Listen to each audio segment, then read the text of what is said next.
მოგესალმებით მეგობრებო, სახელითა მამისათა და ძისათა და წმინდისა სულისათა. მინდა გთხოვოთ, რომ გამოიწერეთ არხი, დაალაიქეთ, მოიწონეთ ვიდეო და დაწერეთ კომენტარი. დიდი მადლობა. როგორ ცოცხლობდნენ ადამიანები ძველ აღთმაში 900 წელს მეტი და რატომ შემცირდა სიცოცხლე?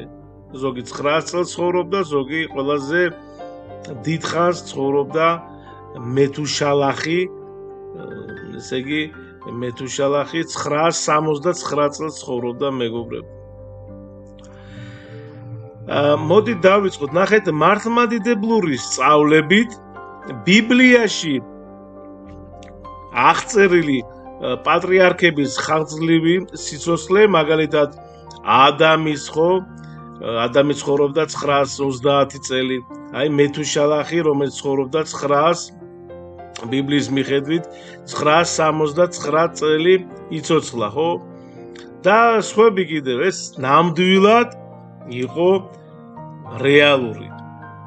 და იგი არ უნდა გავიგოთ ჩვენ რაღაც სიმბოლურად ან რაღაც გადაჭარბებულად, ხო? ეს ნამდვილად ასე იყო.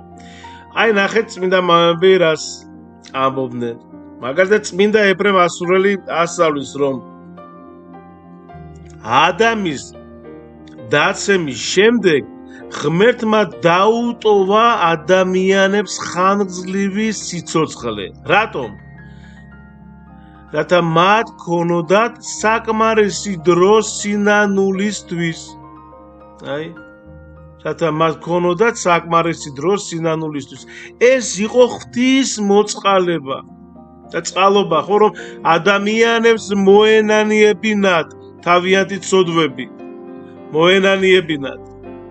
წმინდა იოანე დამასკელი ამბობს, რომ ადამის დროინდელი ადამიანი იყო სიძლიერით აღჭურვილი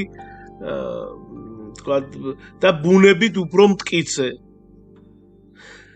რატომ? რადგან ის ახლოს იყო თავის პირველ საწყისთან,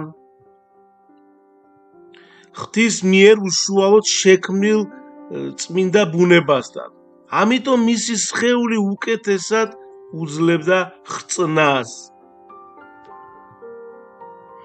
აი რას ამბობს წმინდა ფილარეტ მოსკოველი, რომ ღმერთმა ადამიანებს ძალიან ბევრი წელი უბოძა სიცოცხლისთვის, როგორც თავისი მოწყალების ნიშანი.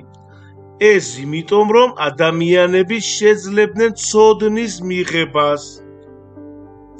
მიღებას, ცხოვრების გამოცდილების მოპოვებას და ღმერთის შეცნობას.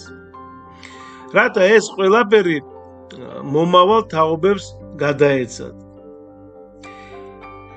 ეხლა მეგობრებო, რატომ შემცირდა სიცოცხლე, თქვათ, შემდეგ, ხო? და რატო შემცირდა?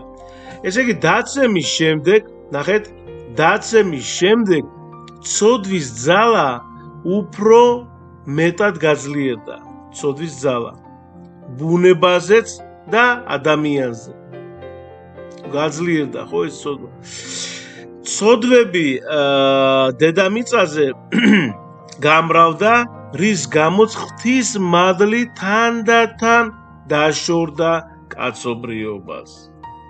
აი, თვით ღმერთმა განაცხადა, რომ ადამიანი არ უნდა იცოცხლოს საუკუნოდ ცოდვაში. ეს არის წერია ძველი აღთმის პირველ წიგნში, დაბადება მე-6 თავი მე-3 მუხლი. და თქვა ღმერთმა, არ დარჩება ჩემი სული ადამიანში, მარა ჯამს, რადგან იგი ხორცია. და ყურადღება მეგობრებო, და მისი დღეები იქნება 120 წელი. აი კიდევ ხო გამიმეოროთ, და მისი დღეები იქნება 120 წელი. აი აქ ჩვენ ხედავთ მეგობრებო, რომ შემცირდა ეს წლები და გახდა 120, რაც დღეს ცხოვრობს ადამიანი. ნუ შეიძლება ეხა 120 წელი არ ცხოვრობდეს, მაგრამ ჩვენ ვიცით რომ ესე იგი 120 და ზოგი გინესის წიგნში არის შეყვანილი 130-ზე მეც ცხოვრობდნენ, ხო? და დღესაც ცხოვრობენ.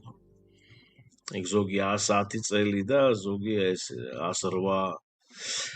პატარა დასკვნა მინდა, ესე იგი რა შეიძლება რომ გამოვიტაროთ. ნახეთ, წმინდა მამები გვასწავლია რომ ხაზლივი სიცოცხლე არ არის რაღაც სიკეთის უზომო საზომი, ხო?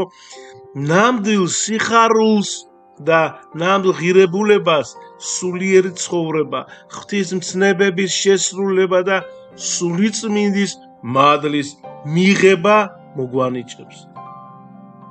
ადამიანმა უნდა იბრძოლოს არა მხოლოდ ხორციელად სიცოცხლისთვის, არამედ სულითაც, ხო?